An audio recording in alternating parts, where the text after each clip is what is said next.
अल्लाह के लिए कोई काम नामुमकिन नहीं है, अल्लाह जो चाहता है वो काम हो जाता है। लेकिन उनके दिमाग में ये बात पैदा होती रहती है।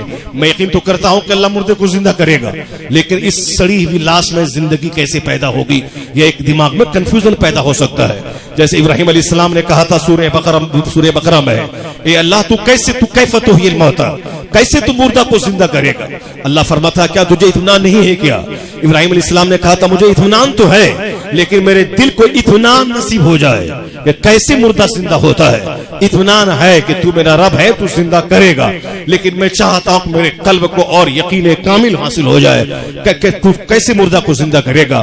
तो सूरह बकरा में आया है, अल्लाह फरमाता है, अल्लाह ने कहा इब्राहिम तू एक परिंदे को ज़बह कर दे, उसको 4 पहाड़ों पे रख दे, उस चारों परिंदों के गोश्त को एक दूसरे में मिला दे। इब्राहिम अलैहिस्सलाम ने 4 परिंदे को लिया, चारों को ज़बह किया, चारों की बूटी बूटी कर दी, उनके सारे गोश्त को आपस में मिला दिया, ताकि ऐसा ना हो कि ये गोश्त इस परिंदे का है, वो गोश्त उस परिंदे का है। सबको मिला दिया और उनके सारे टुकड़ों को पहाड़ पे अलग, इस पहाड़ पे उस पहाड़ पे उस पहाड़ पर रख दिया। उसके बाद फरमाया अल्लाह रब्बुल इज्जत इब्राहिम अब तुम आवाज लगाओ उस परिंदे को। चुनांचे आपने आवाज लगाई, चारों सारा गोश्त जो जिसके बदन का था वह गोश्त उसके बदन में पहुंचा और वह परिंदा फड़फड़ाता हुआ चारों पहाड़ों से उड़ता हुआ इब्राहिम अलैहिस्सलाम के सामने आ गया। अल्लाह फरमाता है कज़ालिका, इसी तरह अल्लाह मुर्दे को जिंदा करेगा।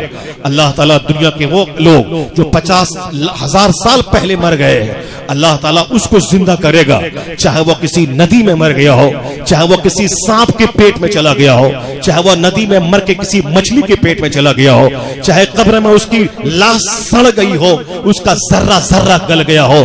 लेकिन एक बीज जिसे आप कहते हैं, जिस बीज के डालने के बाद धान का पौधा निकलता है, जिस बीज के डालने के बाद पौधा निकलता है, वह बीज है पूरे आदमी के बदन में एक बिल्कुल छोटा सा एटम, छोटा सा जर्रे की सूरत में।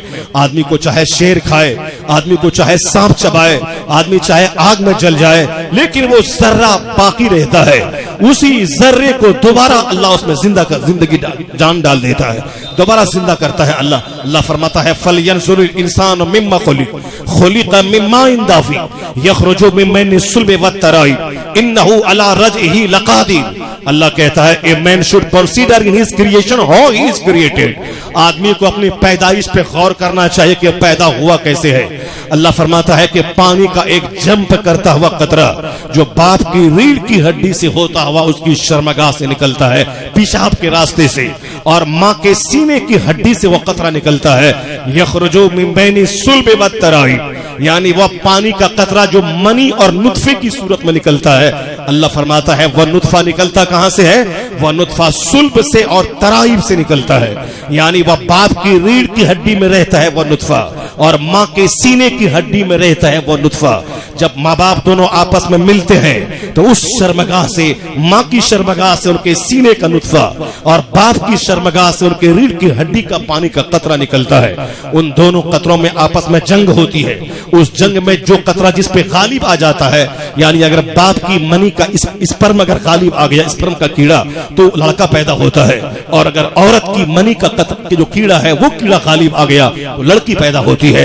ये कुदरत का एक नियम है। अल्लाह फरमाता है यखरुजु मिन बैनि सुल्बि वत्तराई, वो पानी का कतरा जो जंप करते हुए निकलता है, यानी आप नॉर्मल हालत में है, बीमार है, मनी का कतरा निकल गया, गुस्ल फर्ज नहीं होता है। गुस्ल फर्ज होता है जब आदमी शहवत के साथ मनी का कतरा निकलता है।